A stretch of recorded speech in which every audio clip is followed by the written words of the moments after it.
there, guys. Welcome to Speak Now Pro Wrestling. I'm Denise Salcedo, and whoa, my hair is a mess.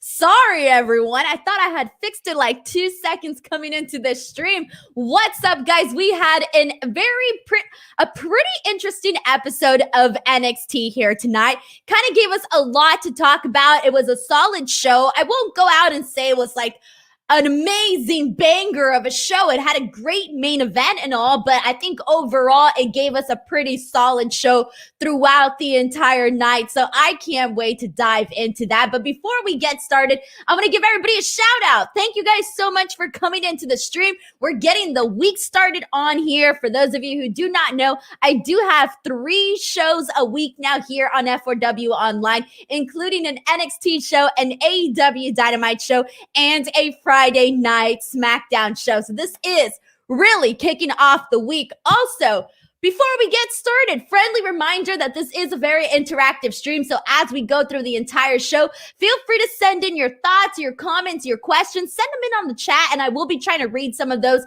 as we go out through the entire show. Already, we're getting some interesting comments here. Let's see. What did you guys think of NXT? And then we'll go ahead and run through the entire show. So we have a comment from Ricky Saldivar, who says, very good episode of NXT, so much better as Raw was last night. I think we've all sort of been on a similar thought process here. We all have similar opinions when it comes to this. I think that NXT, for the most part, has been more of an impressive show than Monday Night Raw, unfortunately. And so has SmackDown. And that's good for us, though, because I would not want to have to feel what I feel every night after watching Raw. We have a comment from IBN 1989 who says, Hit Row was the best part of the show. Last week when we did this whole, like, all of a sudden, Isaiah Swerve Scott has these friends and none of us really knew who they were, what this was all about. I gotta say, Hit Row was not bad whatsoever. And once we actually jump into that segment, I feel like I have nothing but good things to say about Hit Row. Winston Quartero also thinks that the way was the highlight of the show. I'm usually not that big of a fan of the way. They've had some moments here and there, but for the most part, I'm just kind of like out of it. We have a comment from George Salas that says, Hi, Denise, best of wishes to the Empire. Stay home. The show was good. NXT and SmackDown have been very solid. I agree. A good show, an exciting show, and we'll jump into that in a second. But we have another comment from Pomi Wrestling who says, aside from the opening contest, which didn't click with me, this was another home run episode, especially Kushida versus Escobar and Gonzalez versus Martinez. I think that those were the 2 matches that we were obviously expecting to be good. More so Kishida and Escobar, but I will have to say they delivered, and we'll go ahead and continue on here. Alrighty, guys, so let's do this. Let's talk some NXT. So we're going to kick things off with, again, somebody just mentioned that the opening segment, the opening match really wasn't all that great, and I have to agree with that statement. So we opened up with Karrion Kross versus Austin Theory. Now, this match was announced last week, and already from the start of this announcement, I thought, this match probably isn't going to be that good, but I was kind of hoping that it would surprise me because there have been so many matches where I think to myself, man, they're not going to be that great, and then they come out and they absolutely deliver. However, Kross versus Theory was not necessarily one of those matches. Now, if you did like this match, let me know why you did it in the comments section below. Excuse me. For myself, I did not like it because, okay, so first and foremost, Austin Theory can have pretty decent matches. There have been several matches that he's had on NXT that I thought were perfectly fine, but I do think that he has to be in there with an opponent that can either help him get to that certain level, help carry him to a good match, or just somebody that he has good charisma with. Karrion Kross, it's somewhat similar. He's more of like this, he has more of the personality and the star power characteristics that a champion should versus more of the in-ring side of it. And we all already knew that heading into his championship reign. We knew we weren't going to be expecting the same work rate that we were getting from Finn Balor. However, it showed in this match, and it showed a lot because a combination of Kross and Austin Theory, there really wasn't somebody here that I thought could actually make for moving this match into making it more than just your basic match, because really, I didn't think there was anything of note in this match. The beginning was very slow, there wasn't nothing that I thought, oh, this is really good. None of that. I mean, this kicks off with Theory essentially being afraid to go into the ring after that spooky entrance by Karrion Kross and Scarlett Bordeaux, which it is a spooky entrance if you think about it. All right. But he goes into this, and again, it was just a very simple start to this match. And unfortunately, I didn't feel like the start of this match made Kross seem like a strong champion. He didn't come across as he came across more as your everyday, ordinary guy instead of your actual champion. And that's definitely something that you do not want. One of the things that I did like, and probably the most memorable spot of this entire match, was literally the referee actually getting a moment in this match and getting to do a leapfrog, which was awesome. I did something new. We don't get to see this on television, especially WWE television, giving their referee something in the match. And I actually thought it was funny because Stu Bennett on commentary points out, he started saying how he doesn't like referees stealing the spotlight from the wrestlers. I thought that was a really funny, like, tongue-in-cheek comment.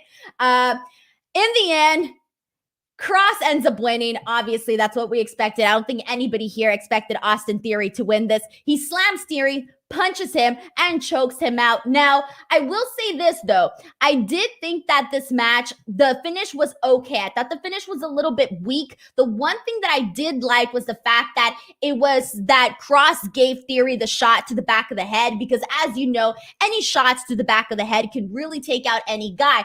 And choking him out is perfectly fine, too. I just think that it's something that should be consistent. If this is how Kross is going to start winning matches, we need to have it be something more consistent, because when he did have his match with Finn Balor, they didn't necessarily end the match the same way that they ended it with this match here. So I kind of feel like if you're going to do that, you do got to be a little bit more consistent off of this. But for the most part, I mean, it was just there. It was not a blowout match. It was a weak opening match, but that was pretty much that. However, Finn Balor appears right after that. And I do like how they sort of surprised us all that Finn was there, because you have this shot. You have this tight shot on Karrion Kross. Camera zooms out. Finn Balor is there. Finn Balor tells him, you know what? I don't wait in lines. I want my match. Kross says, okay, you're getting the match. And I'm kind of surprised, because I really thought that Karrion Kross, Finn Balor was going to be happening at NXT TakeOver in your house. I really thought that was the direction that they were going to be headed in, and it's not. It's happening in 2 weeks from now, which I wasn't expecting, which leads me to believe that we might have some different alternatives, obviously, for the actual In Your House show. So, thoughts on this, guys? Thoughts on the fact that, hey, what did you guys think of this match? What did you think of the announcement of Finn Balor versus Karrion Kross, especially not happening at In Your House? Do you have any predictions for In Your House matches? Go ahead and send them in, and I'm going to go ahead and see what you guys are all saying here in the chat. Yeah, so somebody's asking about NXT TakeOver being announced. Yes, NXT TakeOver was announced. I think, didn't they say June 13th? I didn't really check the date on that, but it was definitely in June. Dalen Prada says, Denise, I saw a video of you doing an interview with Kross. What's he like in person? I loved my interview with Karrion Kross. My interview with Karrion Kross was awesome because I kind of got to know him a little bit more as a person. If you're wondering what he's like, super nice guy, super respectful, and just genuinely awesome to talk to. I really enjoyed talking to him. Andrew Contreras has a question, says, what happens between Kross and Balor for the NXT title? Well, they can't have Karrion Kross lose. I don't think they can do it. In terms of it would really hurt Kross to be a transitional champion. You do not want Kross to be a transitional champion. And if he were to lose to Finn Balor, it would make him just that. So obviously, I'm thinking there's probably, and this is most likely going to happen, we're probably going to have some sort of interruption or somebody's going to come in. And then this is a lot of people on Twitter were telling me that they were expecting to see possibly at In Your House a 3-way or a fatal 4-way. And I do think that that's probably where we're headed. And so some of the options that we could possibly have, since they're not doing Balor Kross at the actual pay-per-view, I'm thinking they'll probably be doing that 4-way after somebody suggested it on Twitter. So I'm stealing this person's idea, but I liked it because I like the idea of, let's say, Kross, Pete Dunne, Finn Balor, and Kyle O'Reilly. That would be awesome. Or maybe even a 3-way. Since they've been doing a lot of 3-ways, they could even, have it be Karrion Kross, Pete Dunne, and Finn, and not have Kyle O'Reilly. So there are different options there, but I'm thinking whoever, if they are going to go this direction and make it a 3-way or a 4-way or whatever the case may be, I do think that there will be some sort of run-in, something so that it's not necessarily a clean finish. So that is my very, very early prediction on what I think might be going on with this title picture here. And all right, let's see what else you guys are saying here. And this is a comment from Sean Harrington who says, I think Balor is going to end up facing Walter, so I wouldn't mind Imperium disrupting this match, focusing on Finn. I feel like if they were going to do that, I don't know if it would necessarily happen right then and there, although it would be pretty interesting and get the fans excited about that possibility of Finn and Walter. So I won't necessarily disregard that completely.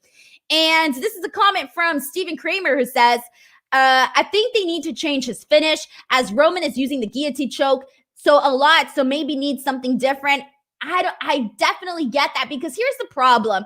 And I love Karrion Kross. I'm a big fan of Kross, but when you have Kross and Finn Balor sort of standing side by side one another, the one that does scream that he's the star, he's the main event guy, he's the champion material guy, I'm seeing it more so with Finn Balor. And I get that a lot of people will make the argument of, oh, well, Finn Balor's an established guy already. And while that is true, Karrion Kross, there's something missing there. I don't know what it is yet, but I feel like they need to help him find his stride, because at the moment, I still feel like something is missing with Karrion Kross as champion. And maybe it's the fact that his reign really just got started.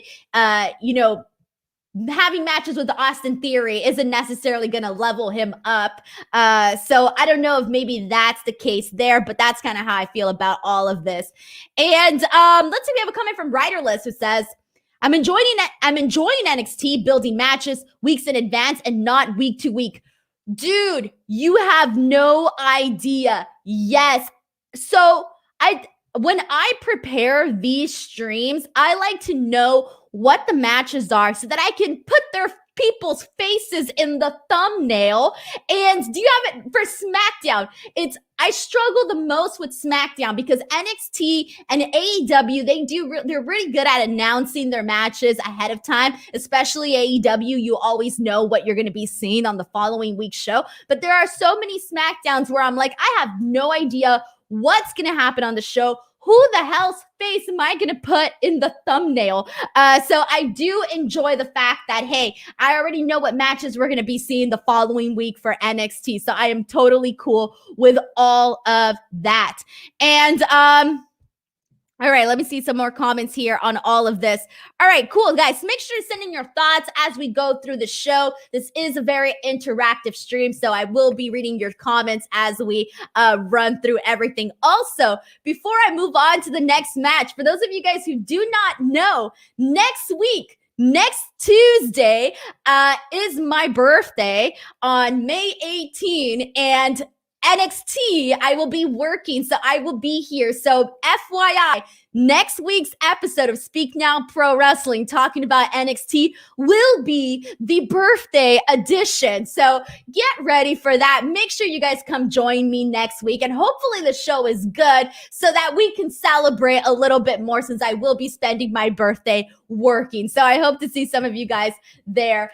Alrighty, guys. So let's go ahead and move on to the next topic here. So we have, so after this, BTW, they do announce that next week, speaking of next week, we do have a pretty good match announced. So thank you, NXT, for giving me a match to talk about on my birthday. We're going to be having Johnny Gargano versus Bronson Reed for the NXT North American Championship inside a steel cage match. And obviously, we already knew they were heading this direction. We already knew this match was going to happen, but they did add the steel cage stipulation on top of that. So I am happy that they added the steel cage, because we've seen Johnny Gargano and Bronson Reed go at it. So you want to switch it up. You want to do something a little bit different. And I really hope, early prediction, guys, I really, really hope that Bronson Reed walks out as champion, because I am over and done with Johnny Gargano being champion. Like, as much as I love Johnny Gargano, I'm cool and I'm ready to go on to the next person, and I'm ready to go on and see what somebody like Bronson Reed has to offer. Plus, I don't also think that Bronson Reed should be losing, twice after pursuing this title. So that should be a pretty good match there. Also, we have a backstage segment with Leon Ruff. And I gotta say, my favorite thing, aside from the main event from NXT tonight, was really the story progression that they are doing with Leon Ruff. So Leon today, we already know he had this brutal match with Isaiah Swerve Scott last week, which was one of the best opening matches on NXT that I had seen in a very long time. And I bragged about it last week too. But seriously, he goes into his William Regal's office. William Regal's very, very sad and depressing looking office, by the way. William Regal, poor guy, they need to give him a window or something, because his office is just so black and sad. Like, he needs a bigger desk. He needs some, the furniture blends in too much to the wall. So they need to interior decorate his office. But either way, Leon Ruff goes in there and he basically tells William Regal that he wants a fight. He wants a match. And William Regal's like, no, because I know the hell that you went through last week and I do not want you going out there. Leon Ruff tells him, look, dude, I got cleared. I'm good to go. Give me a fight. Give me a match. And William Regal says no. Leon Ruff snaps, and I thought, yes, this is exactly what we need. An actual baby face that isn't afraid to get his hands dirty, isn't afraid to actually step into the ring and get some matches. So I like what they're doing with Leon Ruff, because he's coming across as likable. He's fun to watch. We're starting to see this aggressive side of him. And he's also not coming across as whiny. The last thing you want is a whiny baby face, and he's not that. So far, I thought that what they did today with Leon Ruff was definitely one of my favorite elements of NXT. And Patrick points out the brass knuckles in Regal's office is a nice touch. You gotta have the brass knuckles there. You gotta do it. And let's see what else we have here. We have a comment from Jake Larson, who says, 3 months ago, if you told me I wanted Gargano to lose his title to Reed, I would have never believed you, but here I am. Dude, I have been rooting for Bronson Reed for the longest time. I've been on the Bronson Reed bandwagon for a while now. I don't know why, but I like the guy. I've liked the guy. I find him very, very entertaining. I've been a Bronson Reed fan. So it's almost a little bit surprising to me that you probably, maybe I saw the Bronson Reed thing before you did. But anyways, I think a couple of people here are also agreeing that they want to see Bronson Reed here as champion. Alrighty, so after this, we're moving on to MSK versus Bree Xango. This was a fun match, guys, and I'm not surprised whatsoever. MSK is a fun tag team. Bree Xango is a fun tag team. And here's the thing. So the match kicks off, MSK is really showing off all of the flashy moves that they can do. Bree Xango is obviously the perfect team for many reasons. One of them being that they can actually, go in there and hang with MSK and do all of these cool things and have them be like an awesome base for MSK. But one of the things that I did like here, was the fact that, oh man, guys, I just realized I made a big error. Wow. I mentioned the referee spot at the first match, but it was actually the second match. Why did I do that? And nobody told me. Nobody corrected me. Wow, guys. Wow. I'm falling apart already on a Tuesday, the opening show. Why was I talking about the referee spot in the first match? Why didn't anybody tell me? And I just realized it right now. All right. Sorry, guys. My bad. If you're listening to the audio version of this, I realized my mistake 10 minutes, 15 minutes after I actually made it. So please ignore my earlier botch on this stream. Sometimes it happens. But anyway, so we have MSK versus Bree Xango, and MSK is showing off all of their flashy moves. They're doing their stuff. They're getting their stuff in. I like that.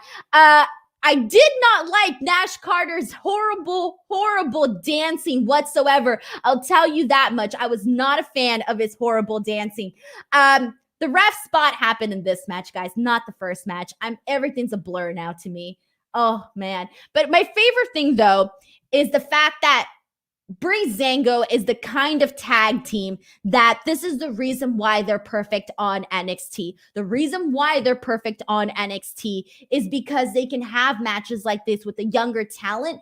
Obviously, they're more of a veteran tag team. They're going to keep helping younger talents like MSK have these good matches and really just help them get better in the ring. And this is really the perfect usage and the perfect way to utilize Bree Xango as a tag team. And this was literally the perfect example of all of that. So I didn't think this was a blowout match. Again, I've seen so many good maybe aside from like one match, every MSK match on NXT thus far has been good. This one probably wasn't up there in those other levels, but for the most part, it was perfectly fine. MSK won, and it's a really nice way for them to rack up some win. Post-match, they shake some hands. I like it. Let's see what else we hear. Is everybody making fun of me, guys? I'm going to see your guys' comments. Oh, thank you. Jason says, we just wanted you to figure it out. That's embarrassing, guys. Steven says, we're too scared to correct you, Denise. I hate when I make mistakes on streams. I'll tell you this much because I have like a million things that I'm thinking about in my mind, right? I'm thinking of the technical aspect of this. I'm thinking of my notes. I'm thinking of the chat. I'm thinking of a million things at once. So sometimes things get like mixed in there. But I really, really hate when I make mistakes because then it like opens up like Sephora's box of like the YouTube underworld to be like, she made a mistake and let's hone in on that. So I hate making mistakes.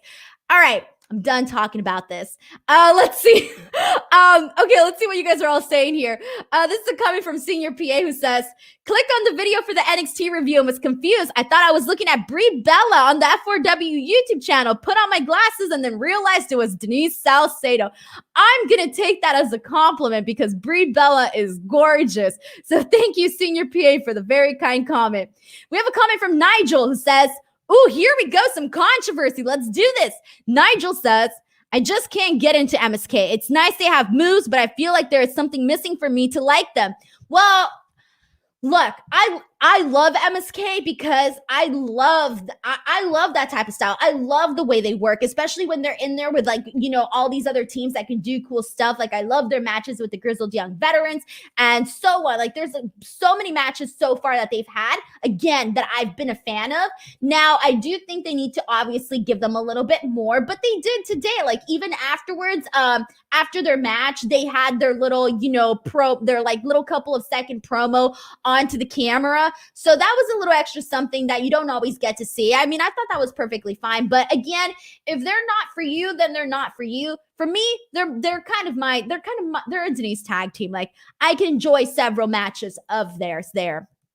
We have a comment from Draper Don who says, and this is a spot for them. Instead of forcing grizzled young veterans into this role and continuing to give them the rub to MSK over them instead, both MSK and grizzled young veterans need more Bree Xangos to build to their real feud ender. Yeah, I agree with you on that. Like, we already know that they're not necessarily going to skyrocket Bree Xango to the moon. We already know what level they're going to reach on NXT. So we're not expecting, again, we're not expecting them to again become NXT champions, because they did do that with them. They were NXT champions, and it was a nice little, very, very short, brief run and all of that. But we all knew that they weren't necessarily putting all of their eggs into the Bree Xango basket. Although Bree Xango is a great tag team, they're kind of more there for, like Draper Don mentioned, they're playing a different role on the roster, and that is perfectly, perfectly fine.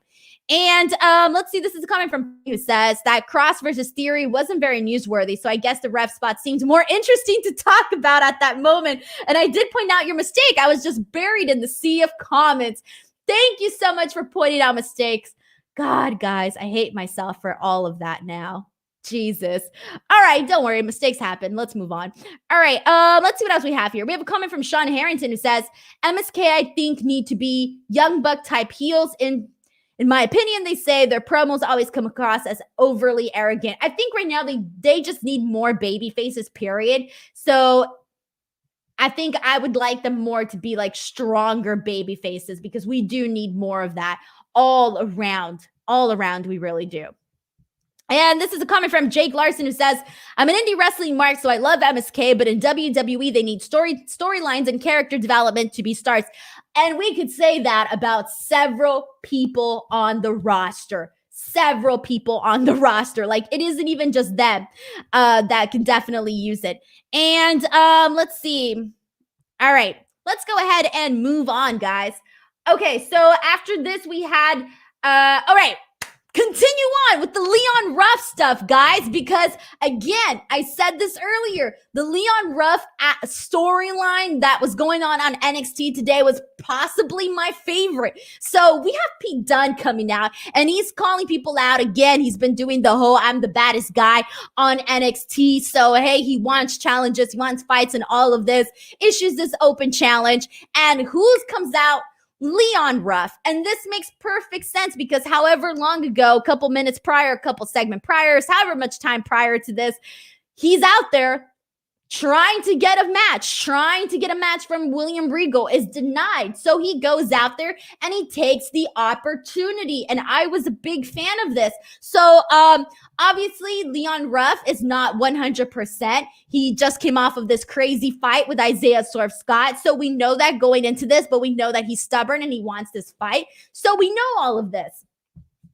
I liked this match because it was a short match, right? But that was not necessarily why I liked it. So I like the fact that Leon Ruff went into this match sort of working off of the same momentum, everything that he had garnered or that he had gained from all of the energy and traction that he had gained from last week's match carried over into how he came out and his confidence heading into this match with Pete Dunne. Because I don't think that Leon Ruff from a couple of months ago would have necessarily, if Pete Dunne would have came out here and said, I want to fight, I don't think we would have had Leon Ruff coming now. Why? Because he didn't have the confidence then. He has the confidence now. I like that. The guy comes out, wants a shot, he takes his shot. Again, I like the way that he wrestled this match as if he knew he had everything riding on this. And this match had more potential, I think, to go a little longer. I think I would have liked that. But at the same time, we still have Leon Ruff and Pete Dunne on two totally different levels on the NXT roster. So Pete Dunne essentially elbowing Leon Ruff on the head several times until the referee stops it. I liked the ending. It made sense for the referee to stop it. And I thought this was a good match that left me wanting more. It left me wanting more from this match period from Pete Dunne versus Leon Ruff. And it also left me wanting more from Leon Ruff. Now, I'm not saying anything about Pete Dunne because I always want more from Pete Dunne. That's already a given. But in terms of Leon Ruff, I definitely think that it left you wanting to see what this kid can do more of. And the loss obviously did not hurt him. We already know that he went into this not at 100%. We already know that Pete Dunne is the baddest guy on NXT. So essentially taking this loss from Pete Dunne necessarily doesn't hurt. And also at the same time, it was a stoppage from the referee. The guy was getting elbow shots to the head. So I liked all of this. After the match, Pete Dunne does the fingers break, and that was that. Again, finally doing some storyline, giving him some character development. I am all here for that. We have a comment from DTJW12 who says, Leon Ruff lost last week after he was slammed on the barricade on his neck, and Pete Dunne beat him this week by beating him constantly in the back of the head. Thank you so much for pointing that out. There you go. I like that. It's consistent. I think that's good. Let's see. We have a comment from Patrick who also points out that this match was pretty good. I think everybody here really enjoyed all of it for the most part, but good stuff there. Again, guys, feel free to send in your comments as we go through all of this. Send them in and I'll go ahead and read them out loud. Sean Harrington says, I love these stoppage finishes. Reminds me of Bryan Danielson's Ring of Honor days. Dude, I know we had 2 on the show today, and I don't necessarily mind that. I prefer that over them just doing like a random, just basically what they've been doing nonstop, all these weird like new DQs and weird interruptions and all of that, the run-ins and all of that we've been seeing nonstop over and over on like Raw and SmackDown.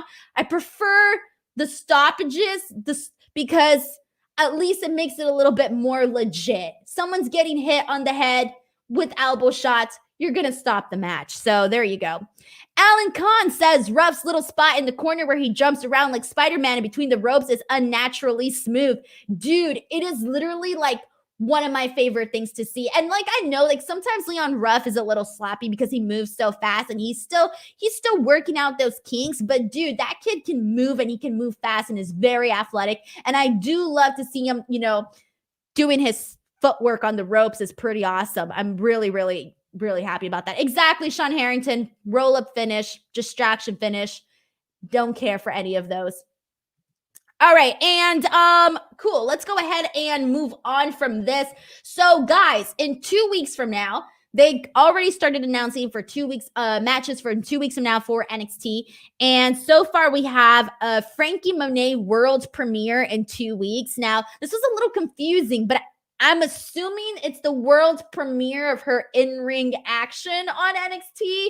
That is what I gathered from this world premiere. So it's a little weird to call it world premiere, but I'm assuming it's, hey, she's going to be in action in 2 weeks. So that's what I got from that. If anybody else got something different from that, let me know. We're also getting Karrion Kross versus Finn Balor in 2 weeks for the title. So that should be pretty fun. So I like this. We're racking up the weeks, getting excited for NXT.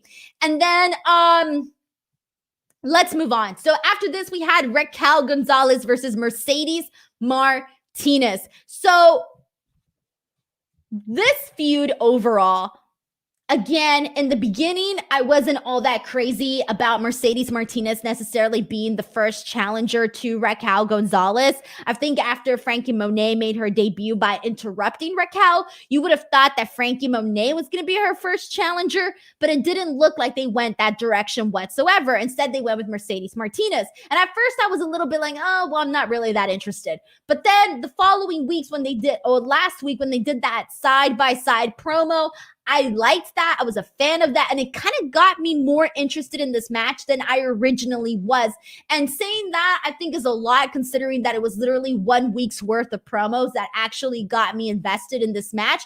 But nevertheless, watching this match, the one thing that was missing, really, and even though I was looking forward to this match, even though they had garnered my interest in this match, I still knew that there was no shot in hell that Mercedes Martinez was going to be winning. There was 0% chance of her really walking out as champion. And I think we all knew that. And if anything hurt this match whatsoever, it kind of was that, because we all knew that Raquel Gonzalez was going to come out victorious in this. Now, with that being said, they still went out there and literally were super aggressive with one another, throwing just a bunch of like shots back and forth to one another. I liked all of that. I like the aggression, especially from Mercedes Martinez. She is very, very good at bringing the aggression to a whole other level. I like the spear from Mercedes to Raquel on the ring apron. That was a really cool spot.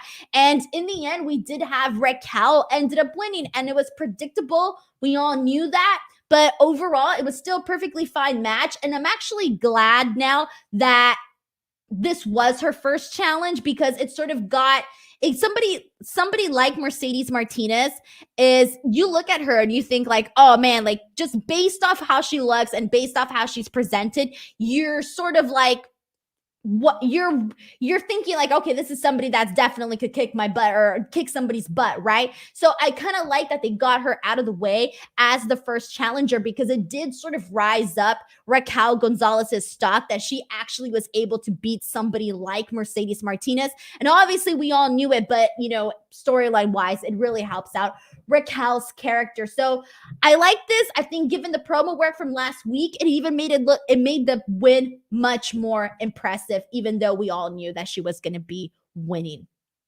This is a comment from Jay Don, who says, speaking of ceilings, what about Mercedes Martinez? Does anybody see a time for her to get either the NXT or the Raw SmackDown belts? Maybe a tag champ. Oh my God, I can't talk anymore. Maybe a tag team champ run sometime. Look, honestly, I kind of feel like Mercedes is there just to help the younger talent, help them work, help them learn how to work. And we got that, especially in this feud with Raquel. That was obviously why they went into this as our first challenge. So that's what I see. I could be wrong, but I don't necessarily see them do anything more with Mercedes. At least as of right now, I don't see them necessarily pushing the envelope with her. So that's where I'm at on that end. Sean Harrington notes, Mercedes and Shayna Baszler would be a great team someday. Definitely better than Shayna Baszler and Nia Jax. I'll tell you that much. And let's see what else we have here. This is in regards to Frankie Monet's world premiere. George Salas says it's heel heat. It's not mentioned that she's going to be in an in-ring debut, just her premiere. Patrick Etheridge thought that this match actually felt a little clunky. Did it feel clunky to anybody else? It was okay. It was fine. It wasn't like technically perfect, but it was what it was. Again, we all kind of know what this challenge really was, and it was for Mercedes Martinez to help Raquel. And Christopher Marino, thank you so much, points this out, says Martinez is doing the work Mickie James should do for AEW. 100%. And let's be quite frank, the work that Mickie James could have also been doing in WWE if they gave her the chance. So that's where we're at on all of that. And all right, guys. So let's move on. So after this,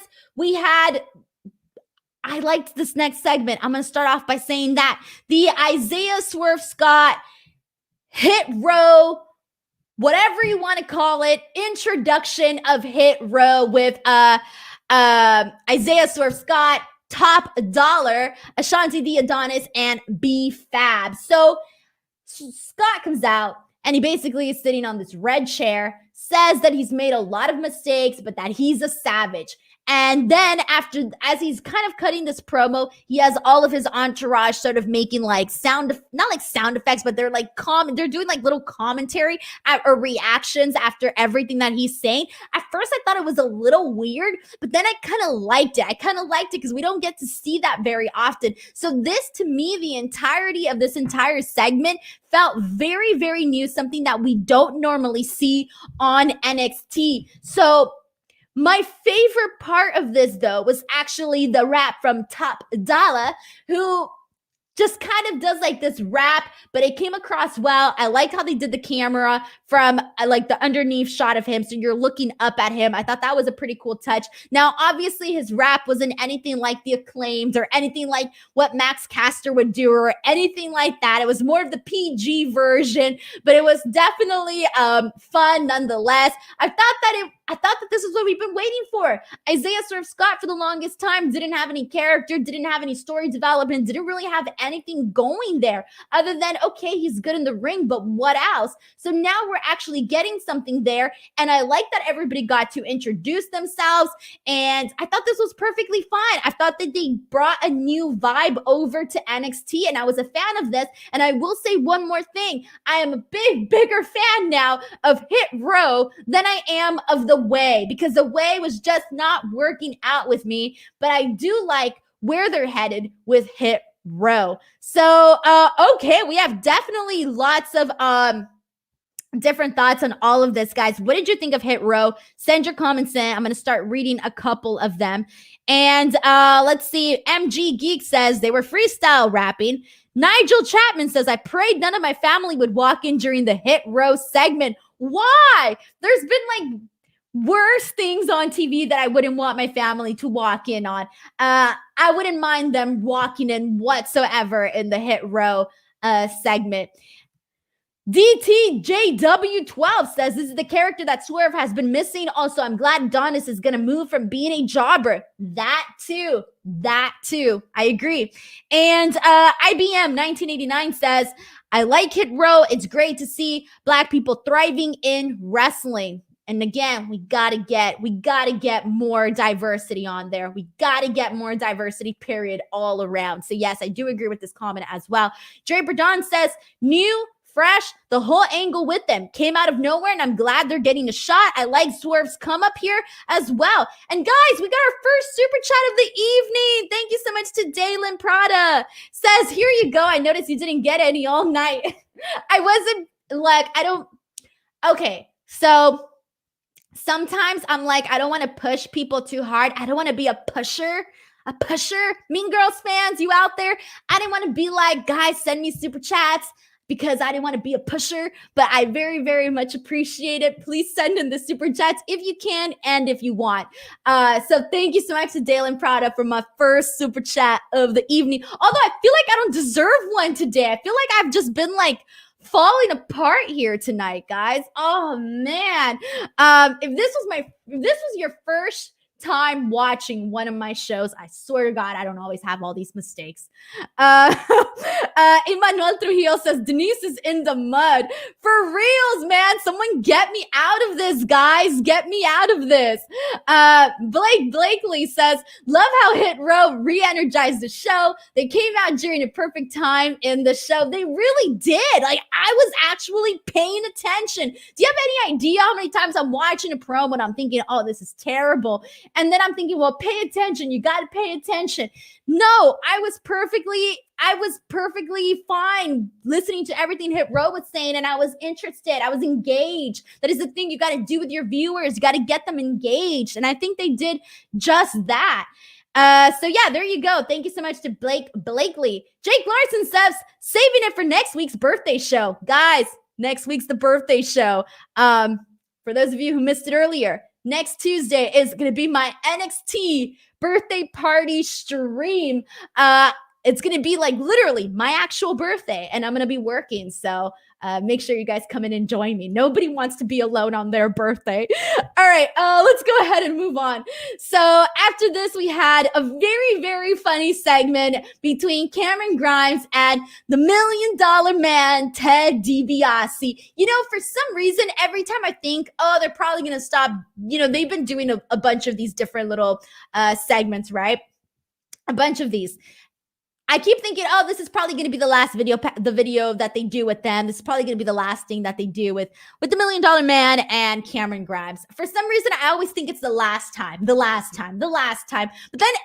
every time they do something else, I'm like, all right, it's coming. This is good. I think this one was probably my favorite one because it's an auction. They're auctioning a house. Cameron Grimes goes. Starts it off at $2 million. He's basically like kind of losing his mind because people are like bidding and they're, you know, throwing up their numbers. And he's like, stop. And what he's telling the Allen guy, like, why are you talking so fast? Because he's like new to the bidding world because he's got the new money. And so he's mad people are bidding, right? So eventually he bids the $8 million and he's all happy thinking he won it.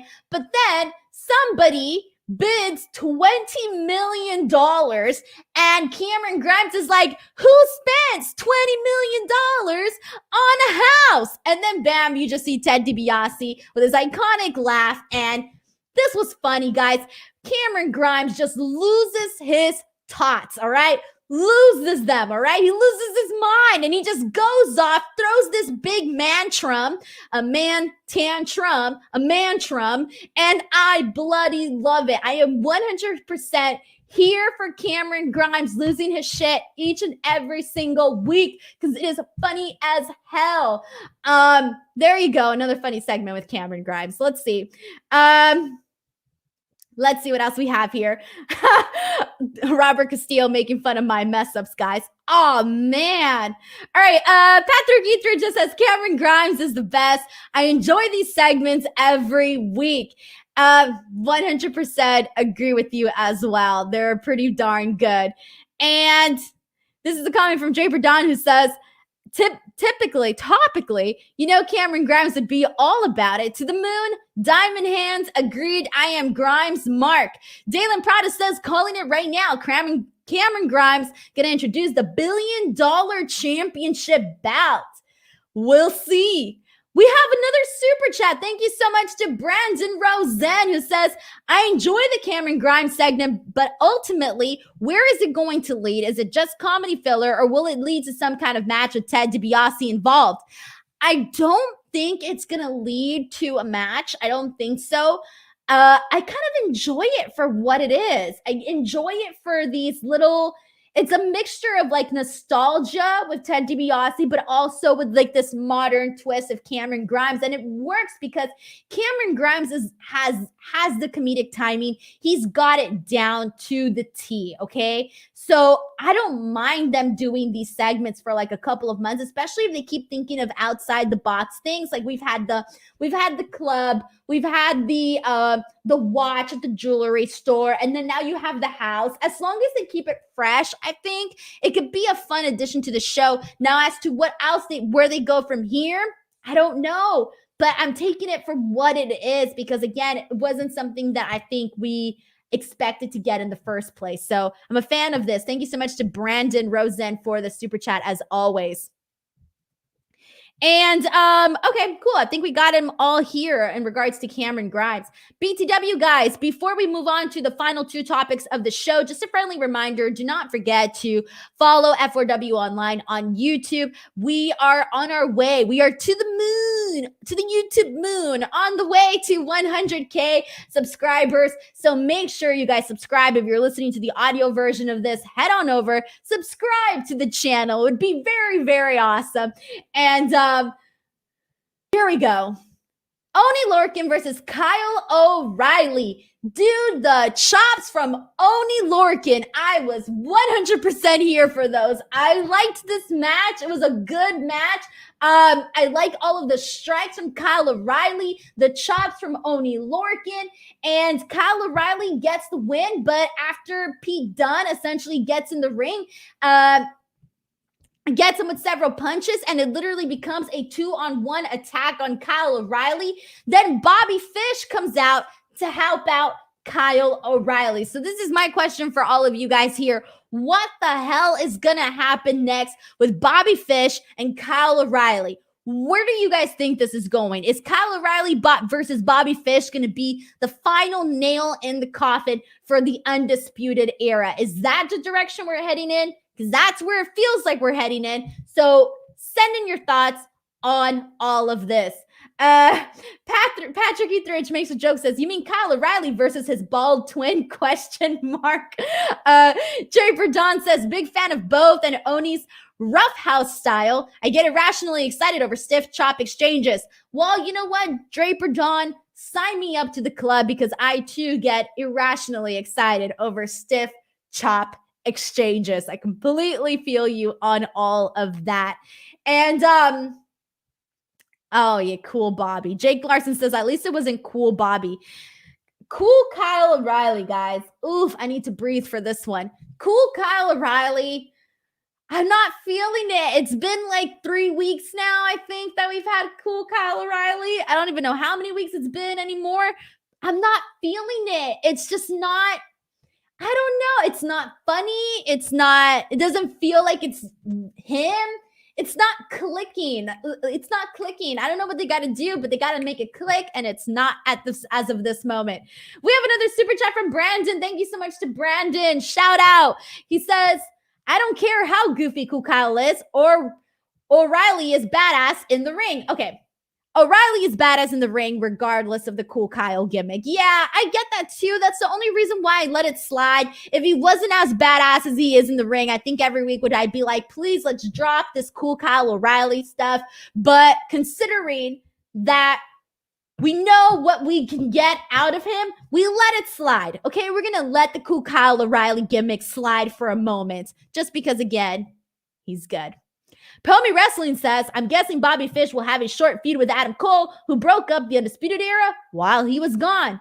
Patrick Etheridge says, I would be cool with a Bobby Fish versus either Gargano or Bronson Reed for the North American title. And Jerpadon says, I hear that. I feel that, Denise. Oh, Cool Kyle. I think there's going to be a lot of folks that feel that way. Cyclops is better than Wolverine says, he seems like what a middle schooler thinks a cool guy would be. Elliot Fletcher says Swerve should take the title off Bronson in a couple of months. When he wins the North American title. Exactly. Get it moving, guys. Get that title moving, because right now it is just dying with the way and with Johnny Gargano. It's fallen flat completely. So I do agree with that as well. All right, guys, main event time. The 2 out of 3 falls. Kishida versus Santos Escobar for the title. MSK literally comes out of nowhere right at the top of this match and takes out Legado del Fantasma. And so they get kicked out of ringside. And I swear to God, I did not see MSK coming. The camera shot, literally, you just see 2 bodies flying into the shot. It was absolutely incredible. But, this was a fun match, guys. This was exactly what I expected from Kushida and Santos Escobar. 2 guys that have consistently been having good matches, especially Kushida. But don't disregard Santos Escobar, because he's had a hell of a lot of good matches too, especially as champion and as his run as champion. But some of my favorite spots, though, included the Boston Crab on the ring post from Santos to Kushida. That was a very cool spot. Santos Escobar's surfboard look awesome as well. Santos did get the first fall with the Michinoku driver. That was really cool, especially because, they took a while to get to the first fall, but immediately the second fall literally came like a minute, maybe a minute after the first fall. We had Santos Escobar tap out to the Kross arm breaker. And I like the fact that he tapped right away, because 1, he already knew, hey, he already has 1 win in here. 2, if he stays in there long enough and to try to get out of it, chances are it's just going to wear him down and make him even feel worse trying to get into that third fall. So I liked all of this. Kushida ended up winning this match, and I liked the ending because it made sense. So he had the hoverboard lock on Escobar for a good period of time. And then when he did the Northern Light suplex, it made sense that Santos Escobar could not tap out because Kushida's weight was literally on Escobar's good shoulder. Meanwhile, Escobar's weight of his own body was on the shoulder that he had already been working on earlier in the match. So there was really no way of him actually using his shoulders to kick out of this. So he literally could not kick out of this. And so I liked the ending. I thought the ending was good. I thought that the way that they worked up to each and every single fall was smart. And it was a good finish, good match. Right guy won. Loving it so far, guys. Blake Blakely points out a good point, says the Vic Joseph call on the second fall was amazing. Exactly, because he sensed that it was coming, and I think he was screaming like for the trucks not to go to commercial break because they were going to go to commercial break. And he's like, don't go to commercial break. Don't go to commercial break. And they did it, and it made it feel that much more realistic, that much more authentic, that, hey, anything can happen at any given moment, and screw these scheduled commercials because, hey, we have a match right now, and that is what's more important. So I did really like that call from Vic Joseph as well. Really, really cool. Alex Deposi says, Escobar is going to be NXT champ soon. He's just too good.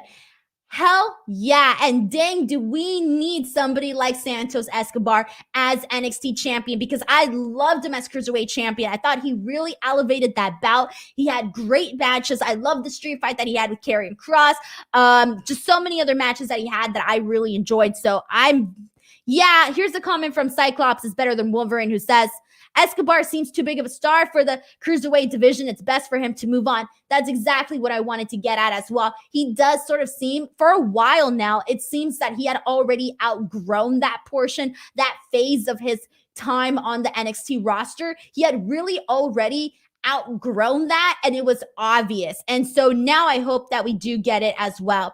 And this is a comment from Patrick, who says, when Santos won the first fall, I saw that there was 7 minutes until the top of the hour and wondered how it would finish in time. Then Kishida gets a quick sub in like 5 seconds. Dude, right with you. I was thinking the exact same thing. I was looking at the clock and I thought, oh man, they gotta do a quick fall. They gotta do one. They gotta do it. And they did it. But the way that they did it worked out better, literally because of Vic Joseph. Literally just him adding the whole, let's not go to commercials, tell the trucks, warn the trucks, whatever the hell he said.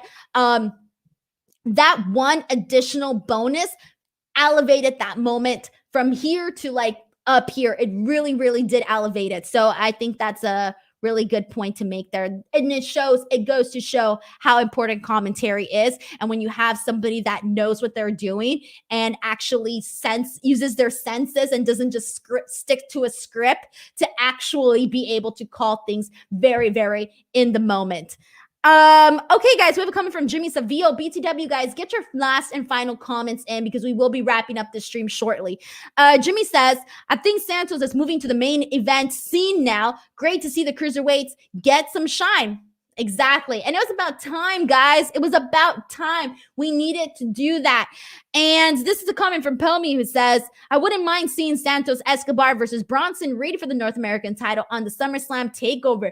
Dude, book it. Yes, I love that idea. I didn't even think about it till right now when you said it. And I would be so into that. So into that. Because again, I love Bronson Reed, and I've been saying that, but there really isn't that much story to him right now. And obviously, when you think about star power and who could really take that bout to that next level, it's definitely Santos Escobar right there. It's Santos Escobar by like a long shot. Ladies and gentlemen, tomorrow is AEW Dynamite, and we have a packed show. I will be back tomorrow talking about Dynamite. It's my most popular show of the week. If you guys haven't tuned in for that show, make sure you tune in. If you're a regular, I will see you there. Guys, that was my NXT show. Please do not forget to come back next week. Next week is my birthday, and I will be here live streaming with all of you guys. So make sure you guys tune in to my birthday party. You guys are all invited to my birthday party next week, and I promise it will not be a disaster. Actually, I cannot promise that. Guys, thank you so much for watching. Do not forget to give this video a like and subscribe to the channel. Follow me on Twitter and/or on Instagram at _Denise Salcedo, and I will see you guys tomorrow for AEW Dynamite. Bye, everyone. Take care.